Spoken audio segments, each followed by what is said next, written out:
आद्यास्तोत्रम्। ॐ नमः आद्यायै।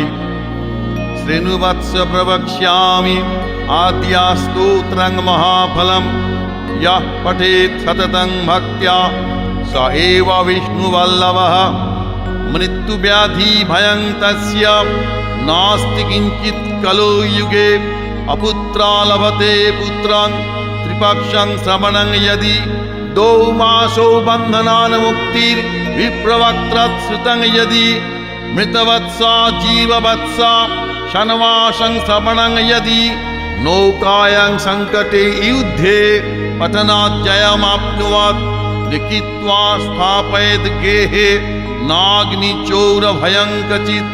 राजस्थाने जैनीत्यां प्रसन्नाः सर्वदेवता।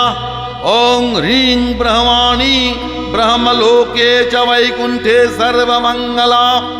इन्द्राणी अमरावत्यम्बिका वरुणालये यमालये कालरूपा। कुबेरभवने शुभा महानन्दाग्निकोणे च वायव्यं मृगवाहिनी। नैऋत्यां रक्तदन्ता च ऐशान्यां शूलधारिणी।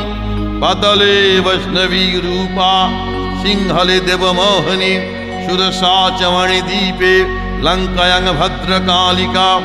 रामेश्वरी सेतुबन्धे विमला पुरुषोत्तमे। विरजा औड्रदेशे च कामाख्या नीलपर्वते। कालिका वङ्गदेशे च अयोध्यायां महेश्वरी। वाराणस्यामन्नपूर्णा गयाक्षेत्रे गयेश्वरी। कुरुक्षेत्रे भद्रकाली ब्रजे कात्यायनी परा। द्वारकायां महामाया मथुरायां महेश्वरी। सुधातं सर्वभूतानां बेलात्वं सागरस्य च। नवमी शुक्लपक्षस्य कृष्णस्य एकादशी परा। दक्षस्य दुहिता देवी दक्षयज्ञविनाशिनी। रामस्य जानकी त्वं हि रावणध्वंसकारिणी।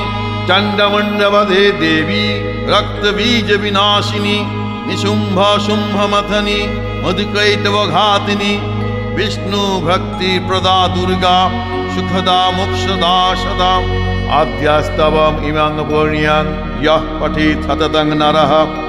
सर्वज्वरभयं नश्यत् सर्वव्याधिविनाशनं। कोटितीर्थफलं तस्य लभते नात्र संशयः। जया मे चाग्रतः पातु विजया पातु पृष्ठतः। नारायणी शीर्षदेशे सर्वाङ्गे सिंहवाहिनी। शिवदूती उग्रचण्डा प्रत्यङ्गे परमेश्वरी। विशालाक्षी महामाया कौमारी शङ्खिनी शिवा। चक्रिणी जयदात्री च रणमत्तरणप्रिया। दुर्गा जयन्ती काली च भद्रकाली महोदरी। नारसिंही च वाराही सिद्धिदात्री सुखप्रदा। भयङ्करी महारौद्री महाभयविनाशिनी। इति ब्रह्मयामले ब्रह्मनारदसंवादे आद्यास्तोत्रम्।